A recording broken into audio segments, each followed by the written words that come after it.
Hey guys, welcome back to Little Big Opinions. I'm Big. And I'm Little. We also, as always, have producer Mark in the building. How you doing, sir? What's up, boys? So, first off, new channel starting in a couple weeks. We're gonna have our Little Big Opinions channel on YouTube. Hit that like and subscribe button. But also, before you do that, hit the like and subscribe button for 786 Sports. But most importantly, too, we're gonna be doing stuff for a cause, something good for a cause, for the Dolphins Cancer Challenge that's upcoming. Have you guys started training in any sense? You guys know I have. I've ran 2 times since we discussed this. Better the second time? No, the Seeing progress? second time was way worse. I don't know what happened. I'm not running fast or a lot. I can't do it, dude. I'm dead after 15 minutes. Mark, have you ran at all? No, I have not ran, and I don't need to. I can Oh do my this. God. I can do this. You hit the vape every 5 seconds, dude. I have stronger lungs than you guys. Yeah, I don't know. This is pretty brutal. I definitely don't want to be the last one though. So I'm gonna. You're not going to be the last I'm one. gonna keep no, not amongst you guys. I know I'm gonna be first on that one, but I'm saying like everybody. I don't want to be the last one. Listen, if a granny beats me, then we got a problem here. But I have not done any training whatsoever. Are you going to? Yeah. So a lot's been going on the last 2 months. You know, now things are a little bit settled down. The Dolphins are out of it. The King season just finished. So I think I'm going to focus my priorities on this challenge. And we'll see what comes throughout. Yeah, and everyone, I'm asking you guys to start, we're going to put our links up there so you can go ahead and donate to a good cause. If you guys want to run as well, there's an option for that. You could let us know if you want to join our team and run or walk or whatever you want to do. But we need to get up the money, okay? We need to raise the money to a certain level because we want him to run. And if he has to run the full 5K, he has to train. There's no way in his right mind he'll show up having to run and not do any training. So if he trains, it's going to be better for him, better for his health. So this is all for a good cause. Health against cancer and Ryan's health. That's what we're looking for. Speaking of my health, my weight is going up. Ever since I got off the shot, I'm just seeing little by little every weekend. Yeah, well, little by little, it's going up. It's getting a little pudgier. Well, we had Thanksgiving, then we had Christmas, then That's New what I mean. Year's, It's then been the Canes and Dolphins, and Yeah. too much. I gave up drinking for like a couple days. Couple days. How's that been going? It's tough. It's the toughest thing to do is to get rid of drinking. But we say it all the time that we're gonna do it. We should do it, but the issue is, Saturday impromptu chilling with the boys, or we go to somebody's house, do a nightcap. Everyone's drinking, everyone's eating, Uber Eats. It's just, we go to breweries for a first 1-year-old's birthday party. yeah, that was great for me. It was phenomenal. Yeah. It was phenomenal. I went to Bangkok City after, by the way. I know that place. Why wouldn't you tell me that? We didn't know. That's one of our spots. I know you didn't know. I know you didn't know. I love that place. I love Lucy Roll. So shout out to Bangkok City. It's right by the studio. Mark, have you ever had Bangkok City here?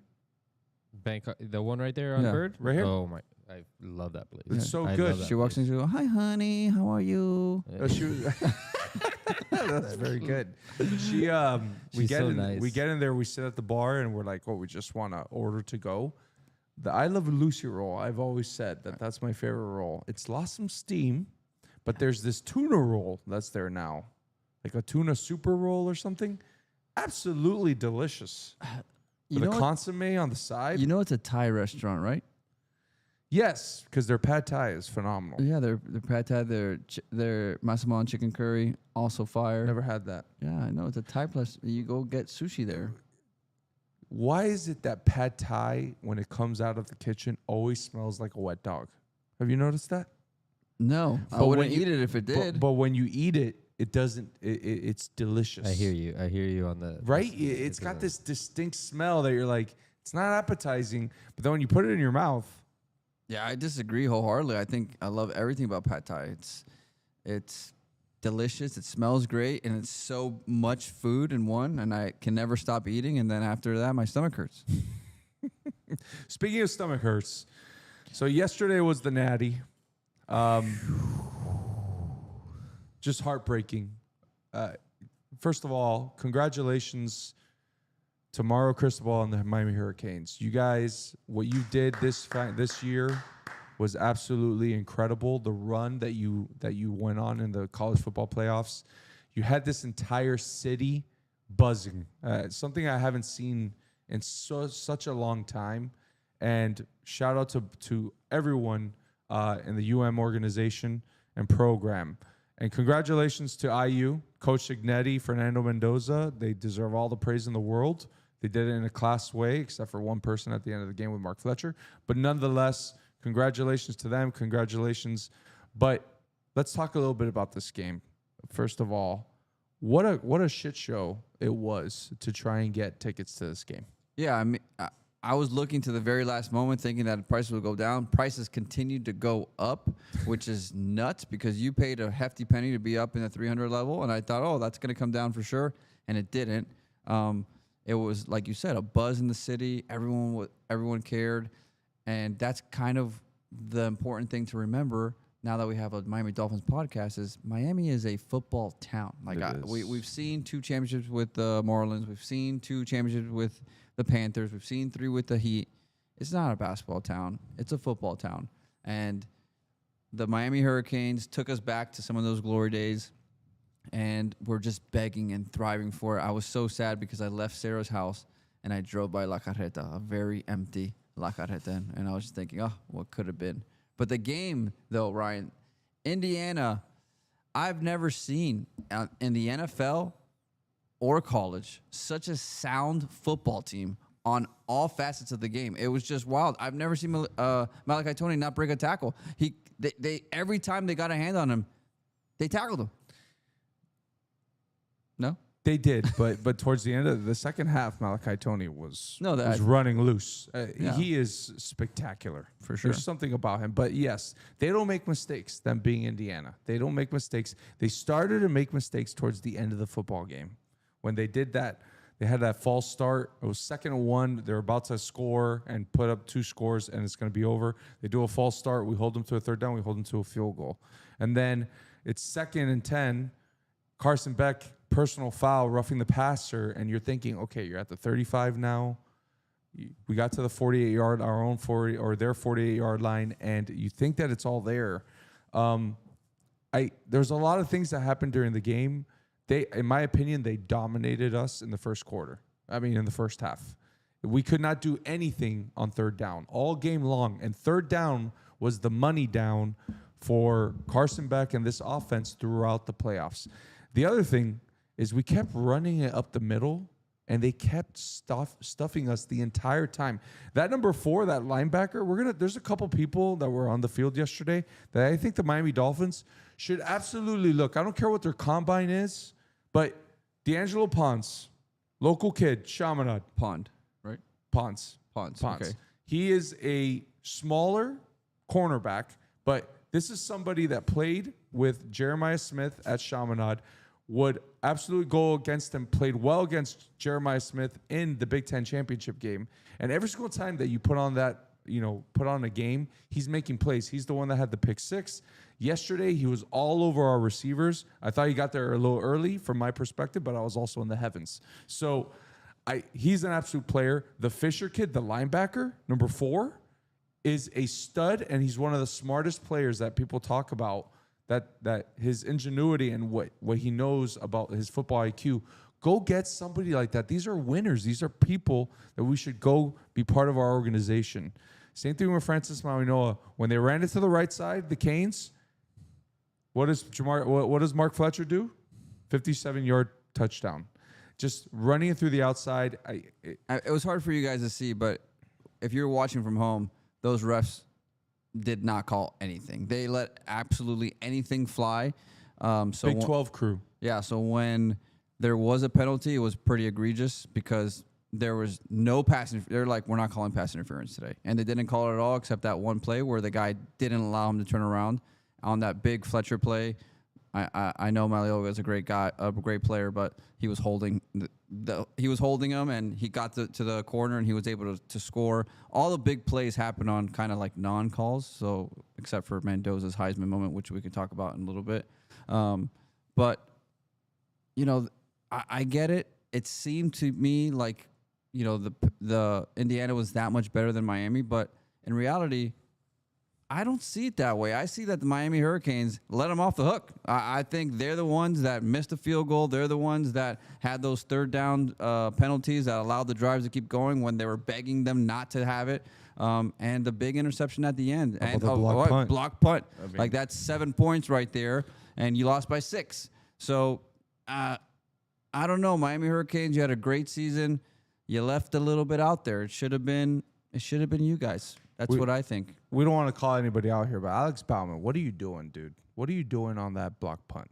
Okay, first of all, No, you can call him out. Coach Signetti here, 7 block punts in the last 2 years at IU. That's absurd. So you would think the special teams coordinator and the special teams would be preparing for this. You got 3 people in front of your rugby-style kicker from Australia, and who's going to the right side. So number 87, tight end, Alex Bauman, what are you doing there? There's someone coming right at you, and you just let him through? And you're backed up in your end zone because it was supposedly that punt return for Malachi Toney where he went and caught it on the 5-yard line was supposed to be a trick play because there was a blocker on the left side of the field for the Canes that kind of retreated and went all the way on the other side of the field, and it was going to be a lateral. Yeah. That never happened because of such a good punt. Should have let it probably go in the end zone. Right. But then you're backed up, and then just you give up 7 points to this football team. You can't do that. You had momentum. You were playing well on defense in the second half and on offense. And it's just when you give up 10 points, like you said, on special teams, it's just so hard to overcome. Yeah, especially against a team that doesn't make mistakes. So Now let's talk about the Miami kid, Fernando Mendoza. Everyone says the same thing about this kid. He doesn't, on paper, his stats, let's see, 16 for 27, 186 yards, no touchdowns, no interceptions. But he had this one miraculous run, which is probably going to be up there, in the highlight reels for the ages. So the thing about Mendoza is that he's such a smart player. And that's where quarterbacks excel in the next level, is that they know what's going on. So you probably didn't hear, but when he was on with Scott Van Pelt, he was explaining what was going on in that fourth down. So that fourth down, if it was supposed to be, I don't remember, man, he was supposed to run, and if it was zone, he was supposed to throw. As soon as the play happened, Miami apparently was playing half zone and half man, and he just said, forget it. I'm not going to lose this game, and I'm going to make my moment and score the touchdown for my guys, and I'm going to lay it out there. And he did. He got hit. He spun around, and he still made it in there. You didn't see also he had a huge bruise on his forearm. Yes, I saw that after. He just got crushed. He got hit in the head. He was probably concussed because they didn't call it another concussion that could have been when he got bumped in the head. And he just made all the smart, big plays when it mattered, and that's what you want from your quarterback. That's what you want from the best player in college football, and that's what he did. He was able to always pick out the matchups that he wanted, and he made the throw. You knew that throw was coming, and he still made it happen on fourth down a couple times, and he deserves his flowers. All the flowers he deserves. He deserves his moment. If it was a movie, you guys wouldn't believe it. He's the Heisman. He won a national championship, and he's going to be the number 1 pick overall. Great thing for that kid. Great local story for Miami. And someone said that, it's hard to be really upset because yesterday was just a great day for the city of Miami. And it was. And it's a happy ending no matter what. But it is sad for Miami here. When he scored that touchdown, I looked at it and I screamed at the TV and I was like, I wish it was someone else so that I could curse you out right now, but it's not. So good job, buddy. Like it was rough. I was sitting next to our friend Miguel in the stands, and when he made that play, we just both looked at each other in awe and kind of said, "Wow." Yeah, it was just one of those all-time plays that you had to. You're gonna remember where you were and how you were watching it when that play happened. The other thing about him, that back shoulder throw, he's mastered that. It's so pretty to see. And on that fourth down, he throws a 40-yard rope from the far hash to Charlie Becker, who's his roommate, sophomore, 6'4", white receiver, who in the 4 or 5 games that I've watched Indiana this year, he is a player. He came on strong at the end of the year, and he just makes these ridiculous one-on-one plays. I've never seen him lose a one-on-one matchup. The only one was against O.J. Federico in the first half. That's it. He is a problem, and it was heartbreaking what they did to us on 3rd down and 4th down throughout the game. So congratulations to Indiana. The Miami Hurricanes, they're going to be back. They're going to be fine. Mario Cristobal is already he's in the portal. We got the Mensa kid from Duke, which Manny Diaz sued. Duke and Manny Diaz sued Mensa today, and I think a judge already ruled in favor of Mensa, or is blocking the lawsuit. So there's going to be some antics behind all this. We're going to see some stuff going down. They can't sue them because they're not getting paid by Duke to stay there. You're getting paid by the NIL deal, so there's no contract to the actual school. So yeah, but nonetheless, this is going to get muddy. This whole tampering is going to get muddy for sure. Speaking of muddy, we got somebody over here who is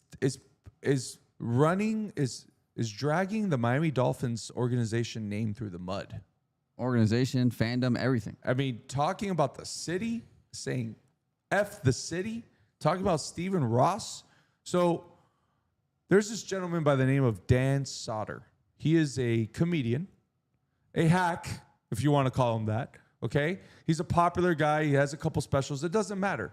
You don't come and the thing about this is that he is McDaniel's childhood friend. They grew up together in Aurora, Colorado, when Mike McDaniel was the ball boy for the Denver Broncos, and they've remained friends since then. So he supported the Dolphins while Mike McDaniel was here, but now that there was the firing, he had some choice words to say. Do any of you guys want to kind of update the folks at home of what he said? Or do we have I think Mark says. Do we have the video?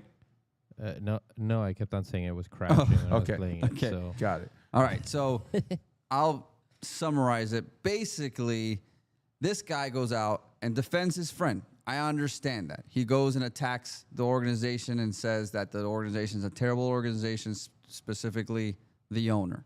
Okay, I could take that.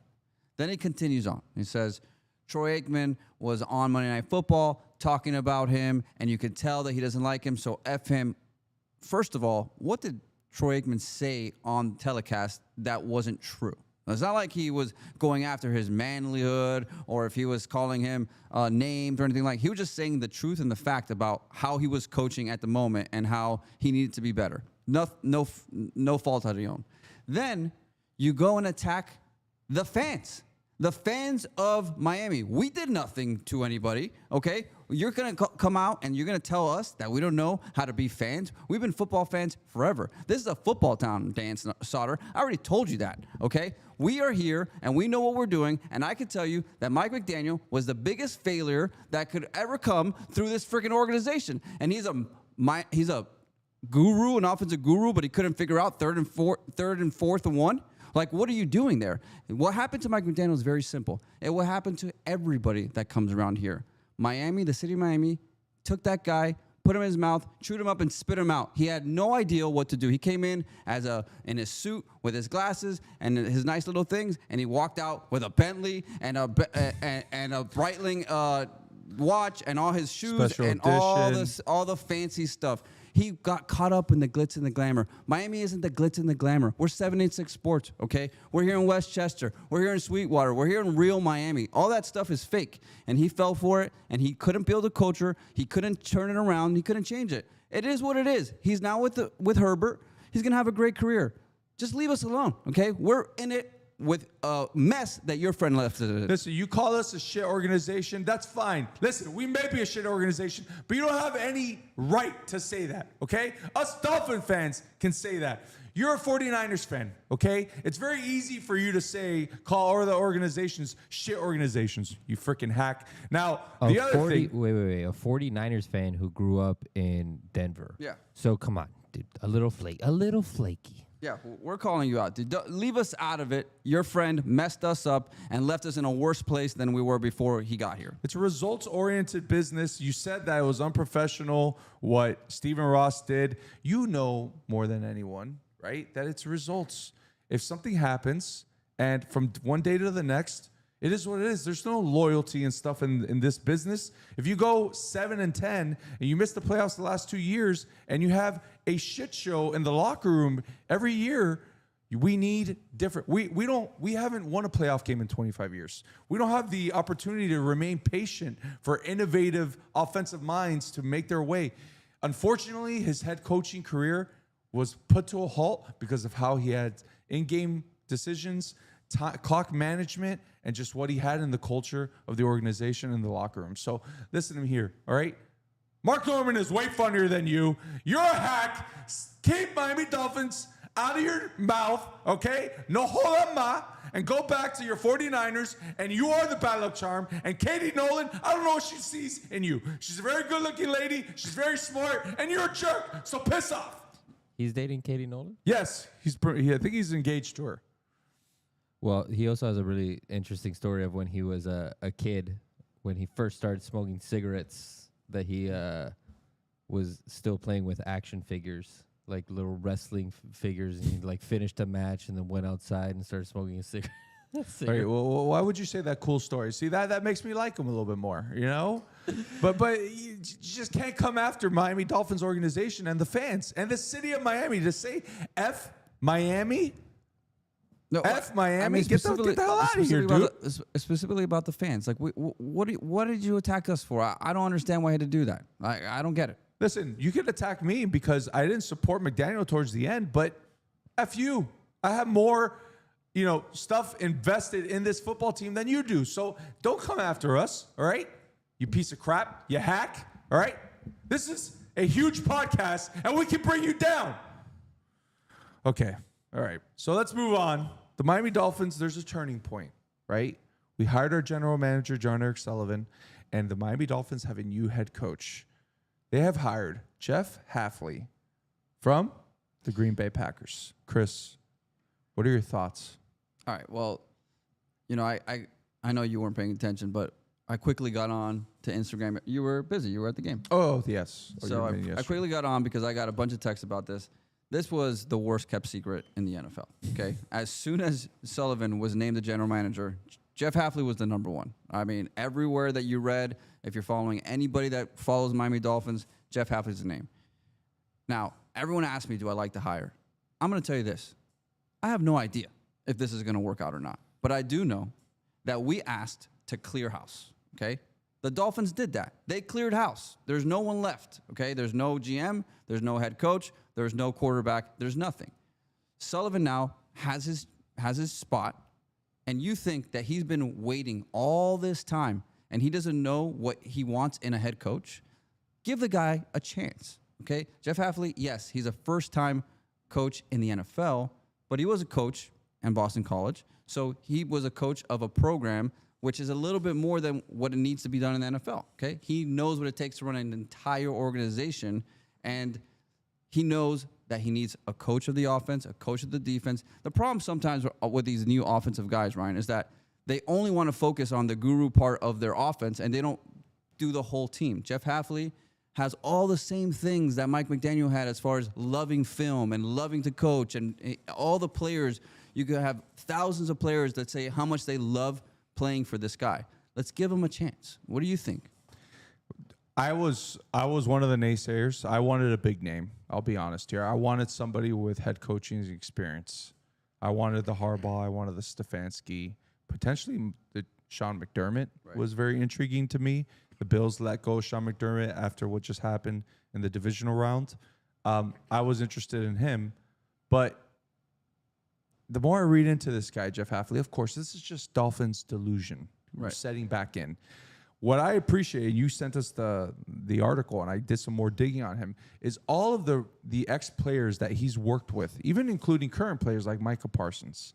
They all say the same thing, that he has a way of, for the lack of a better word, dumbing it down, simplifying the scheme, simplifying what you can do best on the field with the traits that you have as a player.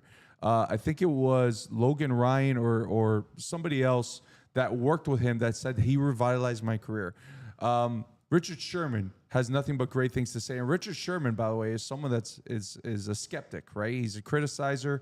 But he had very nice things to say about Jeff Hafley. Everyone has the same thing to say about him. I'm very intrigued to see what he brings. He brought that Packers defense from a bottom third defense, 27th in the NFL, to a top 5, top 10 defense the year after. He is a DB's guru, something that we currently in this organization, we need our DBs to come back to fruition. So he has a way with the defense. I'm intrigued about who he's going to bring as a coordinator. And what I've seen is that what I've heard, he's very similar to potentially McDaniel. And this is what you want in a head coach. He is eerily calm on the sidelines. He's not the type of guy that's going to get in your face and scream at you and stuff like that. He's intense behind the scenes, and this guy spent 2 years on an air mattress in Pittsburgh, University of Pittsburgh, playing for coaching for who? Dave Wannstedt. Dave Wannstedt, folks. This guy left a $40,000 job at the University of Albany, or Albany College, whatever you want to call it, as a defensive backs coach, became an intern at Pittsburgh for $7,000 a year and spent 2 years sleeping on an air mattress so he would be in the facility and also saving money as well. It just shows you the type of guy, the commitment that this guy has, and I appreciate that. Yeah, so another thing I want you guys to keep in mind, you mentioned the Harbaugh, the Stefanski, the McDermott. Again, we have a new GM that we are trusting him to do the thing. You saw what John Harbaugh did in New York. He had to get a whole list of things that the Giants to agree to do before he wanted full control. He wants full You're control. Right. McDermott, the same thing. We had kind of something similar when we had Nick Saban. When Nick Saban came over from LSU, he wanted things a certain way. He was budding with the GM. We haven't had the sole vision, the clean house, the fresh start from the beginning. Let's give it a chance. All signs lead that he is a good coach. He has such a wide variety of connections in the NFL. He's been in the NFL with Greg Schiano. He's been there with Mike Pettin. He's been there with Chip Kelly, with Kyle Shanahan, with Matt LaFleur. We said in college he was with Dave Wannstedt. He's been with Ryan Day. Like, this guy has been in very good locker rooms with a lot of good coaches, and just give him a chance to put it together. Now, the potential candidates, again, nothing to be excited about, but at least the coordinator jobs. Yeah, for the coordinators. I'll tell you my guy. Who do we got? Who I do want. I want Sean Mannion. That's who I want. Oh, really? Okay. Remember he was the quarterback. I want to say it was Oregon State. He was a third-round pick. Or that I know. He just retired, like, recently. Yeah, he is a fast riser in the world of coaching. He was the 2024 Packers offensive assistant, and then he was promoted in 2025 as the QB coach, working with Jordan Love. He is somebody that, as a former QB, knows how to run a system, and he is a fast riser, and he's young. I think that's a name that you're probably going to see linked. We're going to basically become the Green Bay Dolphins. I'm fine with that. Which is what we asked, right? We want a storied franchise. I'm fine with that, okay? So if you're going to bring that culture, and like you said, John Eric Sullivan, he came out in his interview, and I watched it. Like you said, I'm making the decisions. Right. It's on me. It's not on anybody else. I'll take input from folks, but at the end of the day, it's me. And that's what we want here. We want someone that we can point to for the successes, or hopefully not, the disappointments. But the organization is this is the first time, Chris and Mark, that we can think of. When was the first time that we had a true fresh start? That somebody didn't come in and was tied to either a quarterback, a general manager, a head coach. It's just, this is completely a fresh start here. Right, and it's what's best for the franchise and for the team, and no one else has an agenda at the moment. Agendas get created, but at the moment, everyone's steering the same way. To Ryan's point, other potential candidates that we could have had.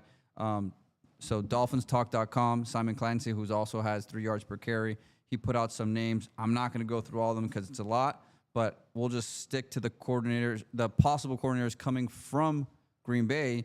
their offensive coordinator, Adam Stevanch, might come because he doesn't call plays. So it would technically be a promotion since he calls plays. Matt LaFleur calls plays. Matt LaFleur calls the plays. it. Same thing. Mike LaFleur also with the Rams. He doesn't call the plays either. So maybe Potentially he can come. potentially he can come. Those are probably the two highest things that we're going to try to go for. You think? How about Sean McDermott? You think maybe we can get him to be our defense coordinator? Yeah, don't hold your breath. You on know that what? one. I want that. The Ravens and Steelers job's still out there. That's the other thing. If you shift to try to go get McDermott, and there's two way better jobs right now where he can step in and take them to the playoffs and possibly win a Super Bowl, why would he? You can't take the chance of wasting your time and let Jeff Hafley go somewhere else. Because, by the way, Jeff Hafley had 6 interviews, Good and point. he had second interviews on all 6. So it's not like it's only a Dolphin thing. He's obviously wanted. So let's just play it out. Let's see who he does. And the same thing, Philbin, when he was here, it was like, oh, can he put together a staff? Can he put together a staff? At the time, we didn't know what the staff was. But that staff, if you look now, Ben Johnson, Dan Campbell. Ben Johnson. They had obviously Kelvin Shepard's a defensive coordinator. Aaron Glenn was on there. Kelvin Shepard, who was a defensive coordinator candidate for us, or head coach candidate, was a defensive coordinator there. Zach Taylor was on there. Like, it's a long list of actual coaches that are coaching and doing well in the NFL right now. So we don't know. And Philbin came from which organization? The Green Bay Packers. So These people know what they're doing when it comes to the organization. And not only that, he was tied in with Sherman, who was also Green Bay's coach before him. That's right. Now, It's all Philbin these came in and it's all these connections. Philbin was tied to Tannehill. Tannehill was already here, or did he draft Tannehill? I forget about that. No, they drafted him because that was the year that Matt Flynn was the backup. Oh, So they thought Matt Flynn would come over, which is very interesting because someone asked about this question, and we'll get to it right now, where Matt Flynn was the backup. So, of course, Joe Philbin was here, so he was going to get the starting job, and everyone thought he was going to come to Miami. He ends up going to Seattle, signing a big contract, and that's the same year that Russell Wilson was drafted in the 3rd round, and we know the rest is history. So that means that was the year that we drafted Ryan Tannehill. So he was part of picking Ryan Tannehill. so Brian asked in the chat, how do you feel as a Dolphins fan that Malik Willis is probably going to be your new QB? So I'm not terribly excited about that. I will just say, because we talked about it last episode and we're going to talk about it again. I want to build a team first. Like, I don't want to build a team around the quarterback because it's not ready. Malik Willis is not the guy that's going to come in and he's going to take us to a Super Bowl. If he was, I'd say bring him on. We have a lot of bad cap. We need to clear that cap. Tua's contract is a bear. We're not going to be able to just cut him and then sign a big Malik Willis without other casualties. So let's build a team, and when you're ready to pick the quarterback, you go and pick the quarterback. Next year, there's a lot of people. I mean, if you get Malik Willis for cheap, then go for it. But he's going to command at least $15 million. Yeah, $15 to $20 million. That's a hefty bill on an unproven quarterback who hasn't played a lot. He was not good in Tennessee Titans. I'll tell you that now. That organization, that roster was depleted. I think he came out of Liberty. The thing about Malik Willis that's intriguing is the dual threat. He can, he's obviously very good on the ground, but he was very efficient with the Packers when he came in to sub in for Love and played pretty well. Won 2-1 as a starter, but most importantly, had no interceptions, didn't make a lot of mistakes. Nonetheless, we're going to have to see who's going to come in and compete with Tua if he's still on this roster, which I personally don't think he will be starting on day one, and potentially Quinn Ewers. Now, the 2027 it's going to be interesting to see what we do in the draft. Right. If we're going to go after somebody, and we'll bring some of that in the next few episodes. When we get into February and March, we'll start talking about who we should probably target in the draft.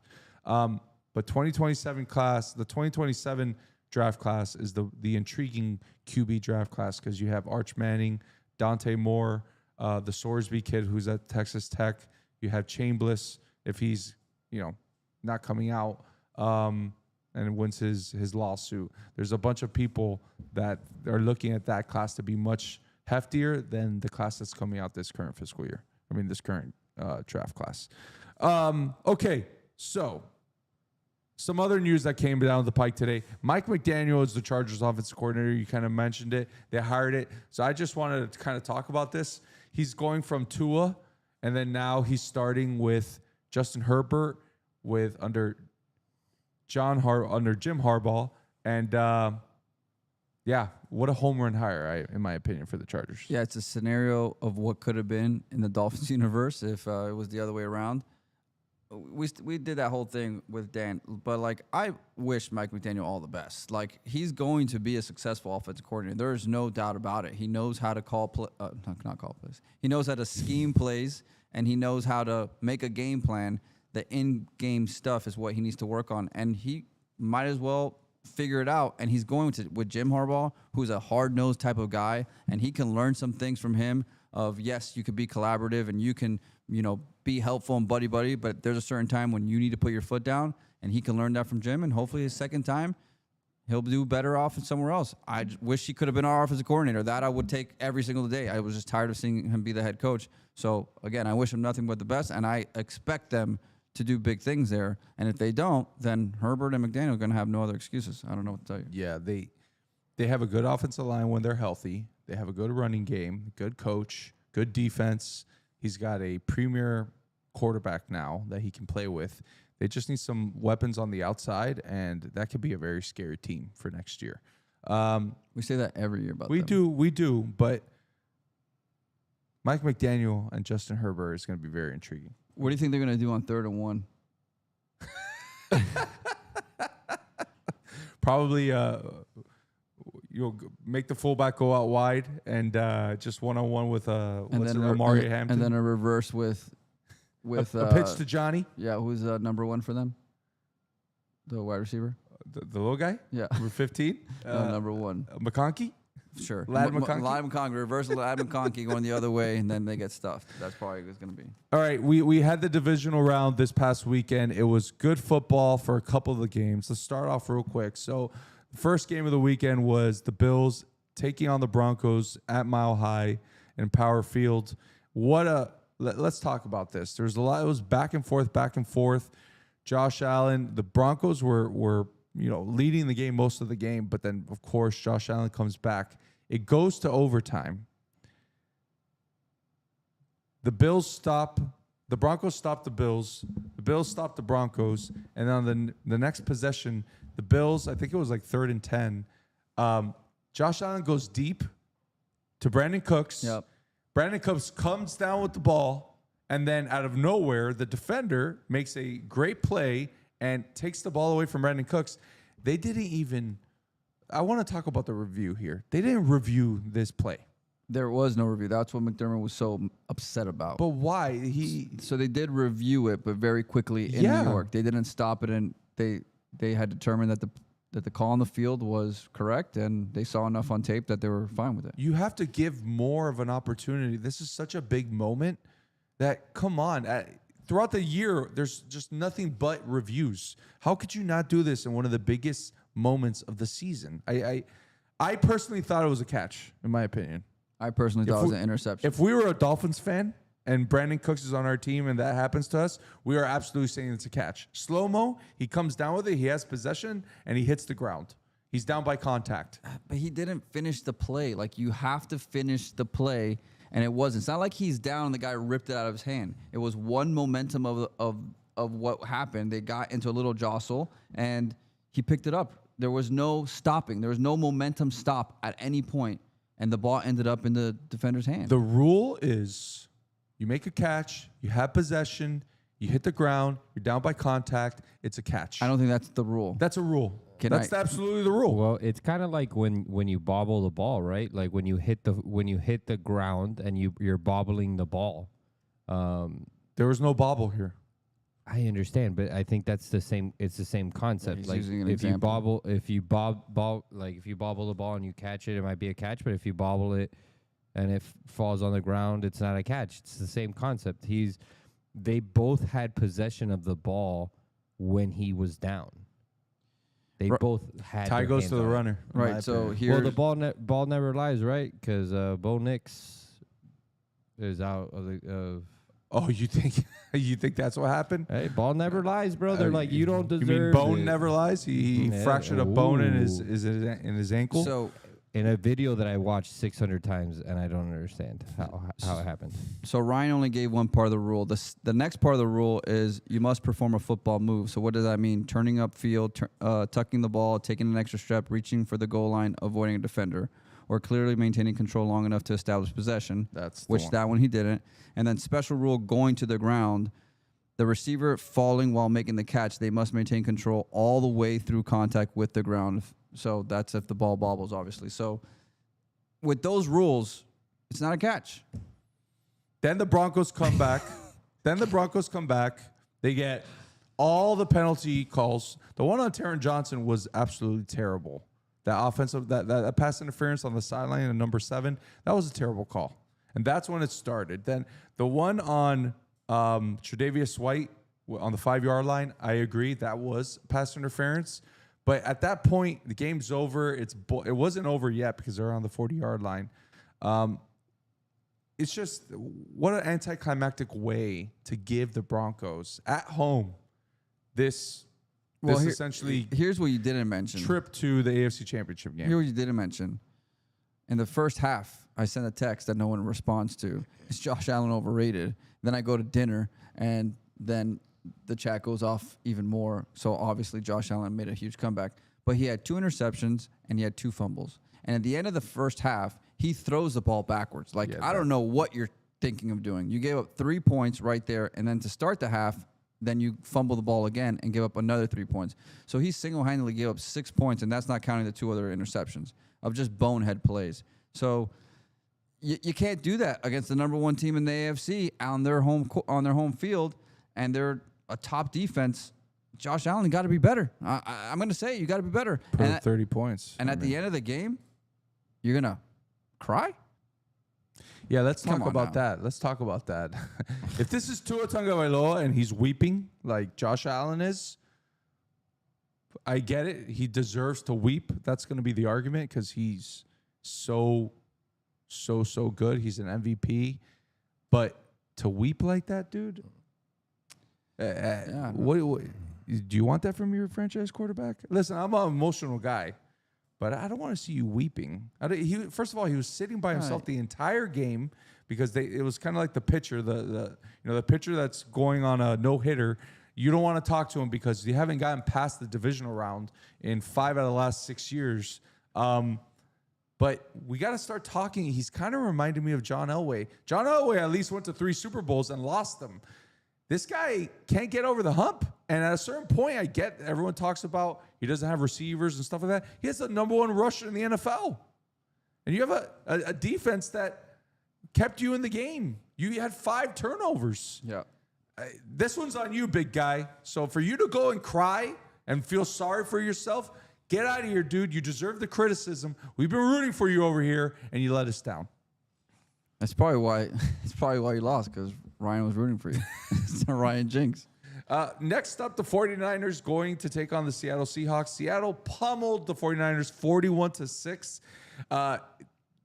Sam Darnold has an oblique injury. He didn't need it. The biggest thing that came out of this game, first of all, Shaheed, who came from the New Orleans Saints, is such a playmaker. Mark, this guy he gives me Hester vibes. Every single time he catches a ball on a kick return or a punt return, he could go all the way. And that's what he did on the first play in regulation. Yeah, they traded for him Thanks, Mark. mid-season from the Saints, like you said, and he's been such a difference maker. He also takes the top off of the defense, which allows Smith and Jigba to be even more nasty, which I can't even believe. But this was such a boring game. San Francisco, great season. Injuries just caught up to you. There's not much more you're going to do. Power plant. Yeah, that's a theory whatever it is that Ryan can tell you about on a different day. Sam Darnold was apparently not going to play, hasn't thrown a ball, and then they didn't need him. But the big news for Seattle is they lost Charbonnet. Yes, that's ACL. huge. Yeah, that is huge. Oh, it was an ACL injury. Yeah. I didn't know that. Yeah, that's big. That 2-headed monster between him and Kenneth Walker III is probably one of the best running games in the NFL. Kenneth Walker doesn't look back. 19 carries, 115 yards, and 3 touchdowns. Now they're going to be playing a very tough Rams team, and we'll get in that when we do LBO locks. Now we go to another game. Sunday, the Texans taking on the Patriots. It's snowing. It's flurrying. That Texans defense is getting after Drake May. They're keeping their team in the game. And then C.J. Stroud says, hold my beer. Let me throw 4 interceptions. I think he had 2 fumbles. 3 sacks he took. How many fumbles did he have? Let me check this out real quick. It's not the kind of game you want to have in the playoffs. The divisional round? No, you don't.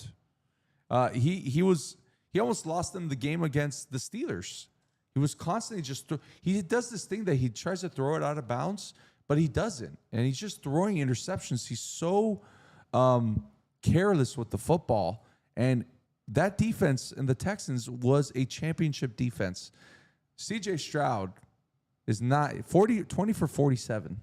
With 4 picks, like you said. I mean, this guy was crowned the top 10 quarterback in the league after the first year, and he's just gone downhill every year, and they've gotten to this point in spite of him most of the time. I don't know if he can turn it around, but right now it's not looking good for C.J. Stroud. But Pick 6. We'll talk about the guy on the other side, which I cannot believe that I have to talk about this stupid team over and over again. The New England Patriots, man. Their defense looks good. They make plays. like it wasn't. That Marcus Jones guy is so good. That DB, he's first team All Pro. Milton Williams returner since he got back there. There's no running. And yes, there was one huge bonehead throw by C.J. Stroud, but they're also flying in from all over the place to make these interceptions. Spillane, you got Chase on playing well for them. Like you said, Milton Williams has been a force for them. We know that he plays well in the postseason, like he did last year for the Eagles. That is a scary football team, and now they have, it looks like, an open road to the Super Bowl. Right. I mean, we talked about it earlier with with Mendoza. Drake May makes enough plays. Like, he just kind of lets the game come to him, and then the back shoulder passes, he's just done. He looks like Brady. Early Brady. You know who did that, right? Who had those first 3 Super Bowls? How ugly they were. So annoying. They just win football games. They're a smart football team. Fernando Mendoza yesterday, someone was telling me today at work, and it's so true. He gives you that Brady vibe. He gives you that, just makes all the right plays, smart, tough as nails, competitive. Now he's going to be most likely drafted by Brady's team. That's going to be an interesting dynamic. All right, the last one was a thriller. The Rams taking on the Bears. The Rams were in complete control of this football game. It was back and forth, but the Rams were in control of the football game. And then again, at the last second, the Bears throw up a Hail Mary, basically, to Colton Loveland, catches the ball for 40-yarder, touchdown, goes into overtime, and then the Bears have a shot to just go kick a field goal. And I don't understand what Ben Johnson and Caleb Williams are doing here with that throw. He throws a pick, and then it's all she wrote. Harrison Mavis, thicker kicker, comes, game-winning field goal. Rams win 20-17. Caleb Williams, playing so well. What a bad throw. What a poor decision. You didn't need it. You were on the other side of the 50. A field goal wins it for you in overtime. You got to feel for the Bears fans. I mean, both of them, Caleb Williams and Ben Johnson, are young in the fact of being Ben Johnson's first year as a head coach and Caleb being his second year as a quarterback. There's a lot to like there, but Ben Johnson learned from Dan Campbell to go for it and do different things that we don't normally see teams do. But it was a very exciting game. Caleb Williams continues to impress. He had 3 interceptions. He did have 3 interceptions, and that is what you have to limit. But that play at the end of the game was so exciting, and it seemed like he did that for the last 3 weeks. He's come back and come back and come back, and I hope for our sake to be able to watch good football, because we're not going to watch any good football next year from Miami, that they continue on their trend, because they were fun to watch at the end of the year. Respect to Cap for life here. The rebuild has officially begun in Miami, baby. Let's go. Love it in the chat. Love that. Hearts up in the chat. Okay, now we're going into championship weekend. It's the Patriots versus the Broncos and the Rams versus the Seahawks. It's LBO Locks. It's our favorite segment. We love LBO Locks. Boom, LBO Locks. What do you mean our fans don't love LBO Locks? Because we weren't very good last week. Woo! Okay, let's talk. Little went 2-5 last week. Oh, boy. Producer Mark is on a tear. Went 4-1 last week. But let's give some props to the biggest loser in the history of LBO Locks. Big, going 0-8 on Ofer. I was a 53% winner on the year. I'm at 50% now. 0-8 is so hard to do. You can't even back my way into it. That's tough, but I thought I was on. What did I not pick with you? I thought we were pretty on par. You last picked week. one of the over. You picked an over and an under on the opposite side. So I'm 0-8. I'm at 50% now. Chris is leader in the club is at 52%. Producer Mark the last 3 weeks has been insane. Start following him. He's at 48%. If I go below Mark for all the shit I've been talking about him on the segment, I mean, seriously, that was terrible. So 2 games this weekend. Sunday at 3 o'clock on CBS and Paramount Plus. At Empower Field in Denver at Mile High, the Patriots are taking on the Denver Broncos. Patriots are 5.5-point favorite on the road. Over-under is 42.5. The Patriots have the number 1 record in the NFL against the spread this year at 12-5. 11-6 in the over. The Broncos are 7-9-1 and 7-10 with the under. It's going to be cloudy, 48 degrees, not a lot of wind. But the biggest thing here, Chris, that we kind of spoke about was Jarrett Stidham is now coming in. Jarrett Stidham used to play for the Patriots. He is now coming in and is the starting quarterback in an AFC Championship game. Yeah, so we didn't mention it, but Bo Nix ended the second to last play of the game. Yeah, that's where what he's they said. Where he's trying to create a better field goal for his kicker. Fractured his ankle and needed surgery, so he will not be there because, the stupid Patriots have the best luck of all time, and now they're going to face Jeff Stidham. So I'm just going to go with everything that I've heard this week to give me some sort of hope. I don't really believe it, if you can tell. But Jeff Stidham was supposed to go to the Patriots. They wanted him as the backup, but they were outbid by the Broncos because the Broncos love him so much, and the coach is really excited for him. He's like, hey, next man up. We saw the Patriots lose to Nick Foles, and that's what I'm going to hope for, but that's not what I'm picking on my LBO Locks.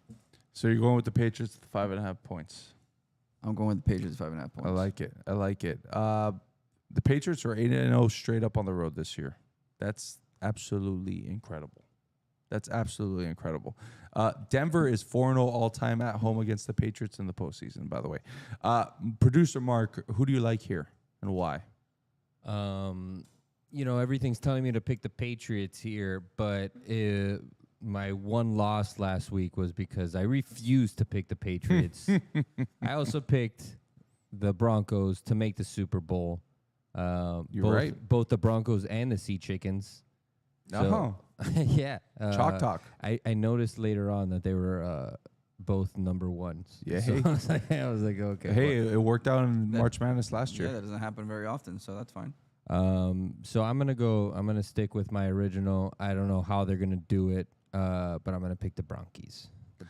I am gonna go with the over here at 42. The over. 42.5 points. I think with the weather being okay, I'm going to go with the over here.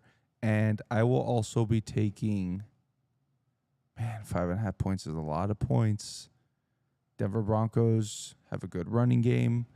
I'm gonna go with the Broncos here. I think 5.5 points is too many points. I think the Patriots win the game. I just don't think it's going to be a blowout. Sean Payton is not going to be blown out. And by the way, Sean Payton is second all time with most regular season wins of 13 plus or more. 5 seasons of 13 plus or more. It just shows you what a good head coach is and what he can do to a franchise.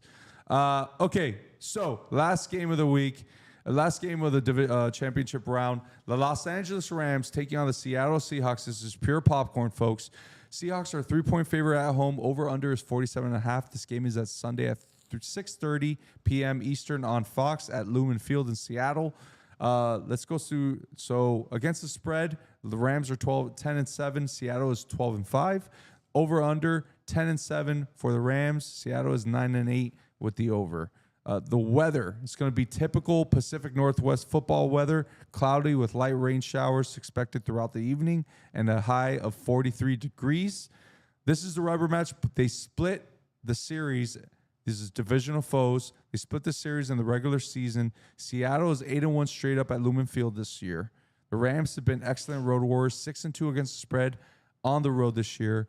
As Chris mentioned, Zach Charbonnet, running back, and their power back is out with an ACL tear, so he will not be there. And Matthew Stafford, 104.2 passer rating in the postseason in his career. Seattle was a leader in the NFL in sacks, 68 this year. So let's see what that offensive line can do. The over is 4-1 in the last 5 meetings between these two teams in Seattle. It's plain and simple. I've been with the Rams all year. I'm rooting for the Rams. Give me Matt Stafford on the Rams. He's the MVP of the league. He's going to win a Super Bowl this year. He's going to become one of the greatest quarterbacks to ever play this game. And Sean McVay is going to instill that he's one of the best coaches to ever play this game, and he's the best coach in football. Give me the Rams and give me the over here as well. I think it's going to be fun. But I think Matthew Stafford, Puka Nacua, Devontae Adams, Kyle Williams, and that defense, that young defense, is too much for Sam Darnold and the Seahawks. I do not trust Sam Darnold to go to a Super Bowl. And if it's Sam Darnold versus Drake May in a Super Bowl, how boring is that Super Bowl? Ugh. It's going to be like first half of the game yesterday. Yeah. Producer Mark, who do you like here, sir? It's going to be cold. It's going to be wet. It's going to be loud.